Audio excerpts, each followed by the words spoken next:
Yep. Yeah. I'm still surprised. Like, it's quite an audience for the evening, the last day. So pretty committed here. Well, hello again, everyone. Probably most of you were on my previous talk, but here I wanted to talk about the other side of the equation of what the large blobs and large rows in Cassandra would mean for CDC and Kafka and that integration. And this one is actually like, I'm going to discuss some kind of technical solution, but to be honest, that technical solution is not even that interesting. What I think is interesting from here is that I'm going to be talking about a tale of collaboration between different Apache projects, which is some problem that we had at Cassandra was proposed to the Kafka community.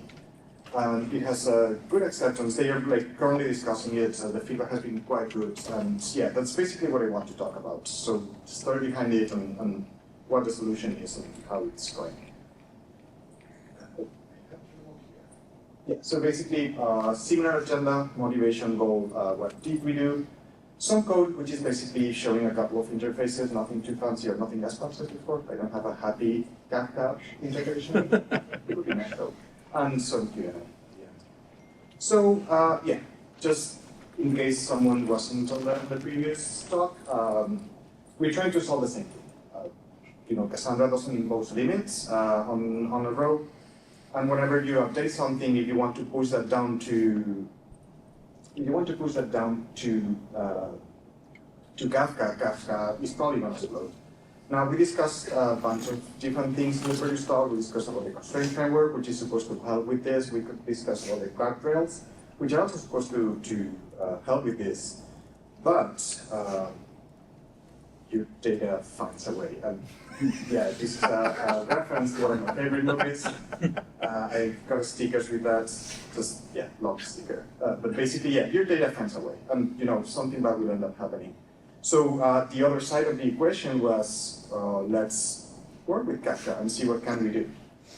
Right, so this is all the tools that we have available. CP44, I haven't done, or I think, there hasn't been a talk about CP44 in this conference, but we have spoken about it a lot, and I have a slide talking a little bit more about it. But that's basically the solution, and Josh has touched a lot about it as well, has talked a lot about it, is the solution to bring up his implementation of CDC and make it available for others via Kafka. Now the KIP 1159, that's the Cassandra proposal for Kafka support for this.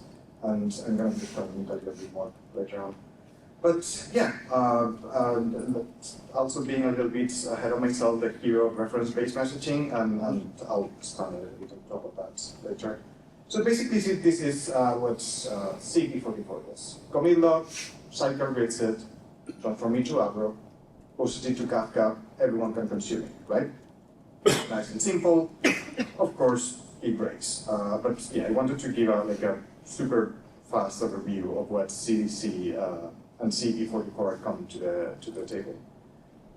So that's and I think I'm repeating myself because Josh made a better slide than I did for this. But that's all over again. So stateful, deduplication, coordination.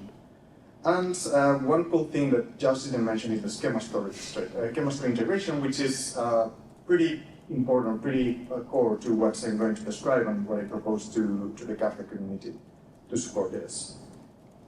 So what's out there? What are the current solutions or the current patterns to support large blobs in Kafka? Well, I mean, there's a fourth one actually that I'm going to start with, which is just, stress Kafka and add higher limits and see how much it holds. But of course, it will end up breaking. So I think the default is 1 megabyte, but you can go up to 10 megabytes and it still kind of works. But then again, you're dealing with a 4 gigabytes blob, and Kafka is not gonna make it. The other one that's similar, a little better, is compression. So you can also use compression, and for some workflows it may work because it can reduce the enough depending on your type of data. Like for example, HTML has a great rate of compression and stuff like that. but still has limits, right? You cannot guarantee that it will work for every single time. Now, there's another solution out there. It was written by LinkedIn, and what this solution does is it takes a big event, and before putting it to Kafka, it just makes chunks out of it and sends the chunk. And then the consumer side is in charge of reconciling those chunks. Now, this can work. It poses a lot of challenges as well. Like, for example, what happens if one of the chunks gets lost or corrupted or anything like that? On the consumer side, do you wait for everything? Do you have a TTL? So all of a sudden, you're having to deal with a lot of race conditions and edge cases that make things really, really hard for both parties, actually, for the producer and the consumer side. And now there's the reference-based messaging, which is what we propose. And then again, this is nothing super original, I know.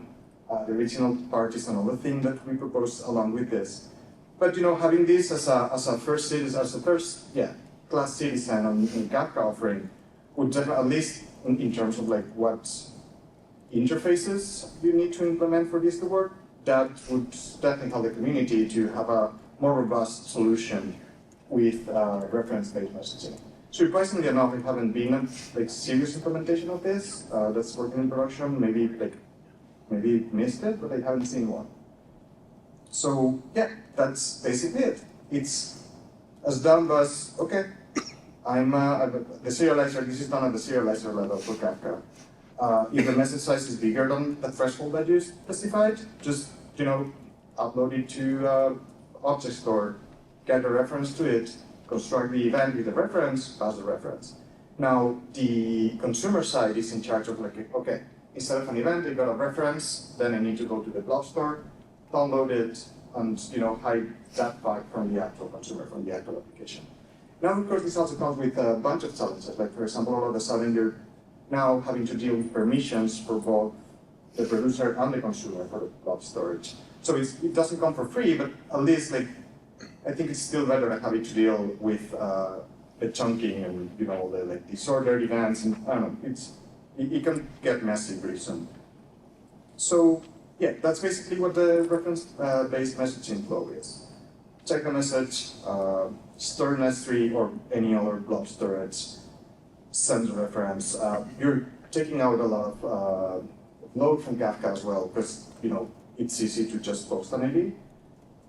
And yeah, add all the information that's needed in the header. That's it. Then the consumer side will need to do the other thing.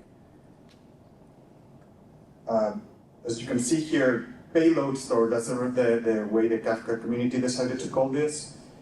It's basically a S3 interface. Store the tree to it. Simple as that. Nothing too fancy here as well.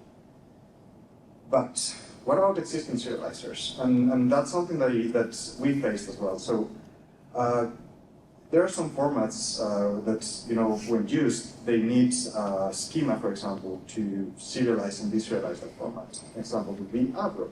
What happens if you choose Avro serialization format for your payloads? And that's used on your organization or your company, and you don't want to miss that. So all of a sudden you have to deal with schema stores. Because again, the consumer needs to be able to access the schema the message was serialized with to be able to deserialize it. Now, so this support for serializers have this support for existing serializers, this support for schema stores have been usually implemented in serializers.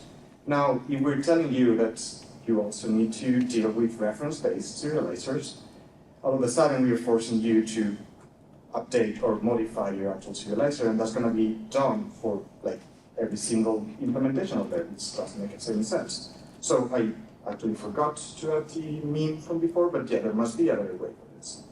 So here's what I proposed then, which is a composable serializer. So it's a Kafka serializer and deserializer, which implements the exact same APIs interfaces that they have, but internally it deals with a list of serializers that you can configure each week.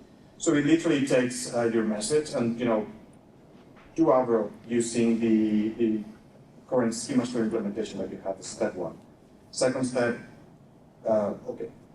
second step should be compression. Third step is still large enough upload it. So these three serializers are standard. They are not tied to your company or whatever, because that's common logic for everyone, and can be composed. And all of a sudden you have a pipeline for serializing a message, and then you have the composable deserializer, which does the opposite operation. So transparently to your customers, you're having a lot of fancy stuff happening behind the scenes, just using plain Kafka and plain configuration.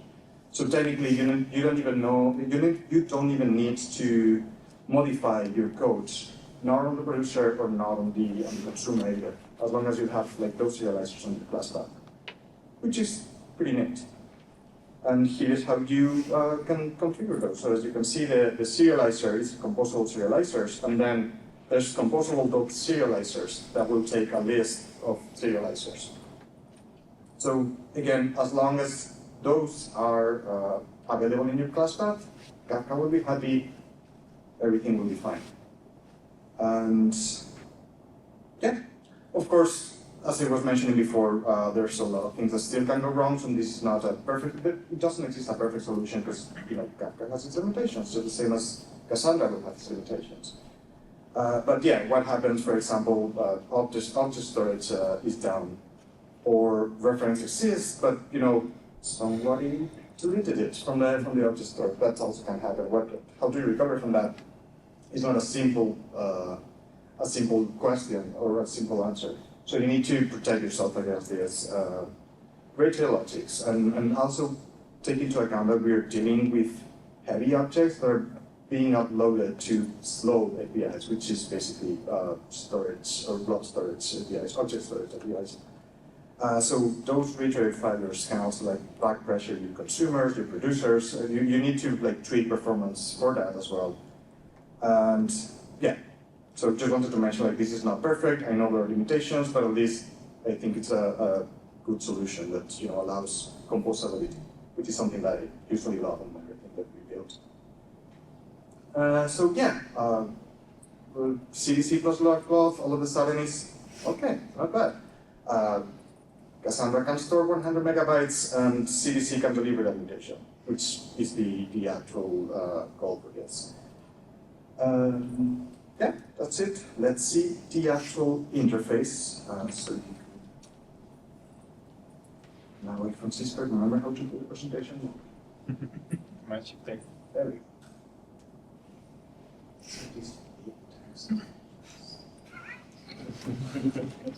So as you can see here, this is the deserializer counterpart. So this is the standard Kafka deserializer. Again, nothing fancy, it's an interface on top of an interface. The only thing that it's doing is that for deserialize, we're getting a list of deserializers. And it just iterates over that. This of course is a POC that people from Kafka are making it way more robust, but this is a good enough simplification for today's talk, basically. But yeah, that's all that it is. Period. It's simple and it's easy and it works, and I hope they accept it. And yeah, the same is true for the exact same the exact same thing is true for the actual serializer. So, all right, that was not what we wanted.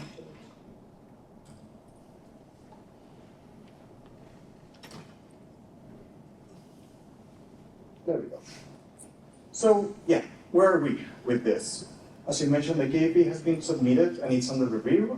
It's really cool, and I'll show you in a couple of slides. But they made a call out to Kafka, to Cassandra and CP44, and they are aware that that proposal is coming from us. Prototype implementation, you just saw it, and that's something that we have also used to prove that it's useful for the Kafka community. CP44 independent, so this is basically something that we will end up using if that becomes a thing.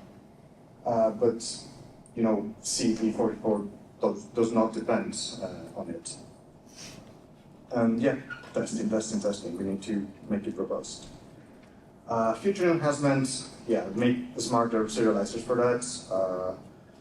Do not just support S3, but Azure, even custom, because I know there are companies that will have their own object store type of API, so make custom implementation for those as well.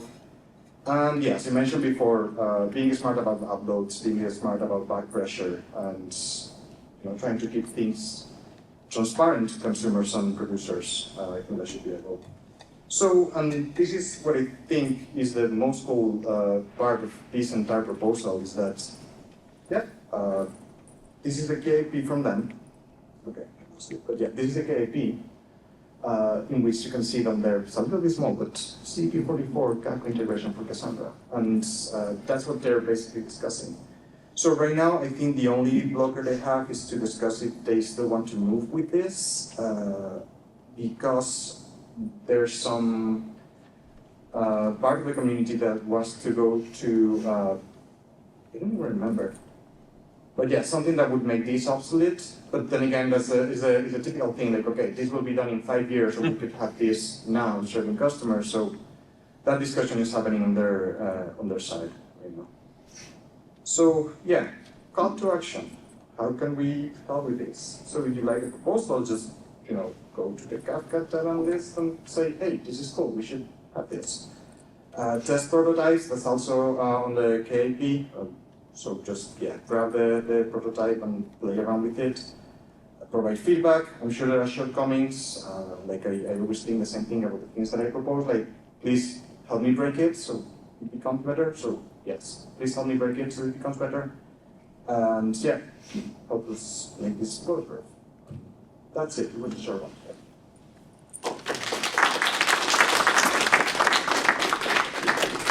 So yeah, questions or anything? Go for it. And also it's interesting that there's like, the Kafka improvement item was 1,159.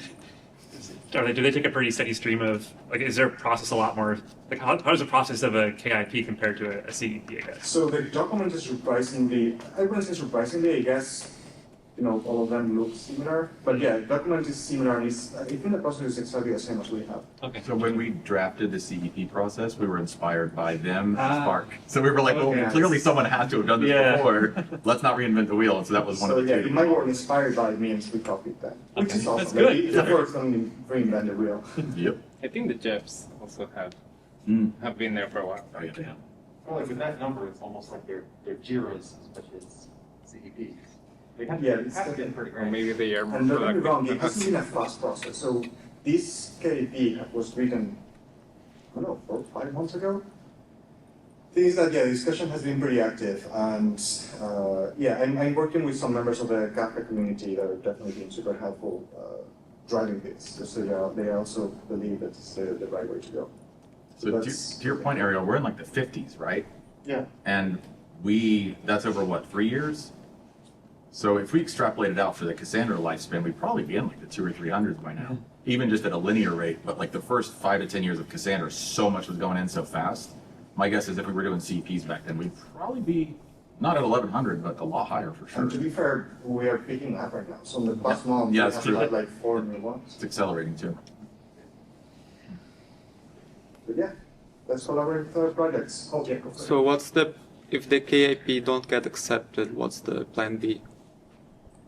Constraints. I mean, if Kafka is not willing to support this, you either write your own serializer that does all of this, which is what I'm trying to prevent, but then again, you're writing a lot of throwaway code. Because again, like a serializer to upload stuff to S3, that's generic code, like that's not business logic. Using it may be business logic, but the implementation itself should be the same for everyone.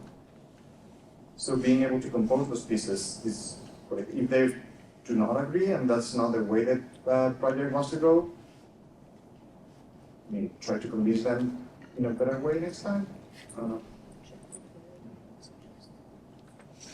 How do you go about engaging with the Kafka community? Just like posting on their user list? Oh yeah, I mean, we're doing that. The thing is that I'm using as proxies some members of the Kafka community. Okay. So I haven't done that myself. So I think this KP was written by Anya. She works for Apple as well, and she has been really, really helpful. She became a committer as well, like 3 months ago.